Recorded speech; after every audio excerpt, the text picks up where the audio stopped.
if we open our eyes and see things truly, everything is impermanent, we begin to live with a different appreciation of the moment. Too easily, we do think, oh, I have many, many opportunities to do the things we want. Oh, I'll tell them next time how I feel. I'll thank them next time for what they've done. Huh? No, never know. We never know impermanence. Huh? There's no guarantee from the day we are born of even one day of life. Every day is special. And this day never comes again. In our lifetimes, how many months of January will be ours to enjoy? 10 more? 20 more? 50 more? However many, that number is limited. And when we understand that, when our eyes open to this reality of impermanence, then we do not take for granted even 1 month of January. Rain or shine, hot or cold, every day is a wonderful day. Huh? We see clearly this is a special moment. Then what we think, say, and do is different. It's different. I teach this, and yet it's hard to live. The Dharma I've been learning this again and again and again. The world is constantly teaching me the Dharma because I forget. I'm a dummy. Huh? That's why Jodo Shinshu is for me. But always teaching us, wake up, open your eyes.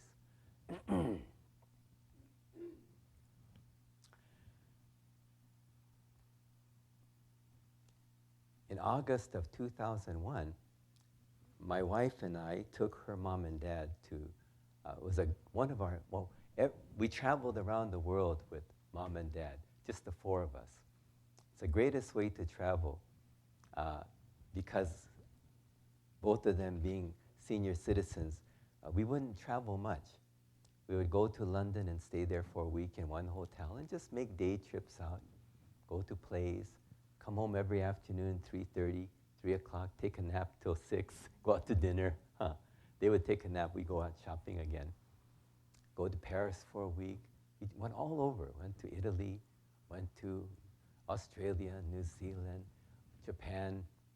And one trip we took was a great trip. We went to New York in 2001, and then up to Nova Scotia, took an overnight train to Montreal, rented a car, drove to Toronto. Oh, it's a great trip, wonderful, great food, friendly people. But New York, when we got there in that August, it was overcast and raining, and the concierge at the hotel said, he gave us an itinerary of places we should go to, and we went to the World Trade Center, and we looked up, and about 5 stories up was all you could see. Can't see any more than that. And I saw a big sign. We took a picture of this huge sign, World Trade Center. And then we thought, wow, no use going up to the top. It's all overcast, can't see anything. So we continued with our tour that afternoon. When we got back to the hotel, the concierge saw us and goes, oh, did you go to the top of the World Trade Center? And I said, no, it was so overcast and raining that we thought no use going up to the top. And he said, oh, these are the most beautiful days to be on top because you're above the clouds. You're so high, you're looking down on the tops of the clouds, and the tops of buildings are just breaking through all around you. And he said, it's amazing. And I thought, wow, you're kidding. So, okay, next time we're here, we're going to do that. A month later, it's gone. Everything is constantly changing. Can't take things for granted.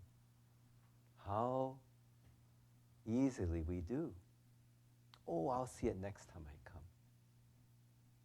I'll tell them how I feel next time I see them. When my older brother turned 50, I remember we had a special Sunday brunch that we're all gathering. My parents, we met at this on the marina of Berkeley. My sister's in El Cerrito, my younger brother's in South Bay, my mom and dad in San Francisco, Patty and I in Sacramento. We converge on Berkeley. And my older brother lived in Berkeley. And I remember before that 50th birthday party, Patty said, "Oh, we better find something for your brother for his birthday." And I said, "I have no time to shop. I'll get him something next time." She said, "No, we're going shopping now." And she loves to shop, so I figured, she's just using this as an excuse. But I couldn't find anything, and she gave me the order. "You will find a present today. Hurry, get it done." And I did. I found this jacket. I liked it so much, I got one for myself. You know you like something when you get the same jacket for yourself. And then that day, we gathered the Berkeley Marina, had the great Sunday champagne brunch. I went to my sister's house to open presents, and I was very happy when he opened it. He liked it. He put it on and wore it. Pictures were taken. He's wearing the jacket. Wore it all afternoon. That makes you feel good when you give a gift and they put it on right away. And 3 weeks later, he had a stroke, massive stroke. And within a few days, he passed away. And I always think about that I'm so glad, that we spent that afternoon. But I had no idea that would be the last time we would speak. I had no idea that would be the last time we would be together, our family, in such a way. And it was really awakening for our family. Brothers and sisters, we're supposed to grow old together. I'm supposed to have him right now. We're supposed to be 70, 80 years old and look back on these days and laugh and smile. And I realized again, cannot take for granted time we have together. If someone has shown us kindness, we must thank them now. If there's someone we care for in our lives, we must care for them now. This is what Buddhism teaches. Wake up. Wake up. Open your Dharma eyes. See what's really of value. Realize the truth of impermanence and interdependence, that you're not alone. You do not exist by yourself. The world does not revolve around you. It's the other way around. You exist because of the world. And when you see this, cannot help but be grateful. I am who I am because of the many people in my life. My parents, older brother and sister, great impact. Siblings mold us. And I have no doubt in my mind that he's impacted greatly on the person I am. So we are who we are, interdependently because of so many people. But to awaken to Eightfold Path, right view, thought, speech, and action, makes a lot of sense. And that's actually what Buddhism is. It makes sense.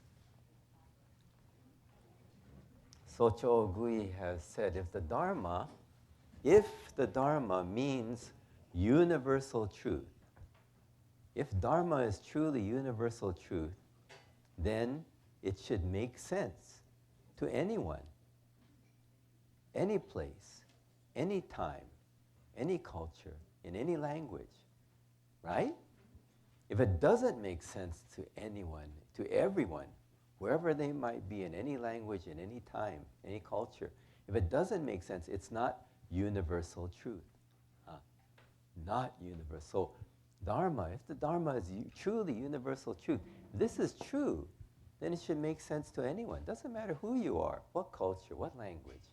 And hopefully it does make sense. So, again, this is universal truth. Not for us to believe, but for us to test. Before I erase this, I want to talk really briefly again, 4 noble truths.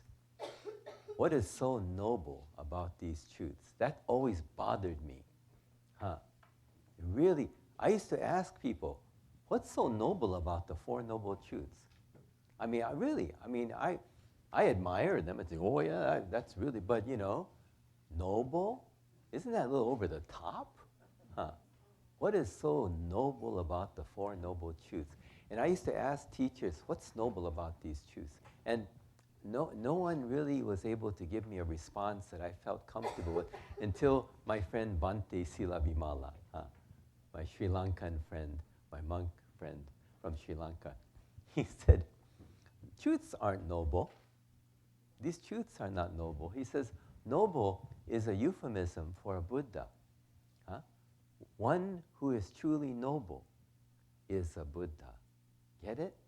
So one who is really awake, when we are awake and living with eyes open to the truth of impermanence and the truth of oneness, when we are living in oneness with awareness of impermanence, when we are awake, we are noble. We are noble. The truly noble one is one who is awake.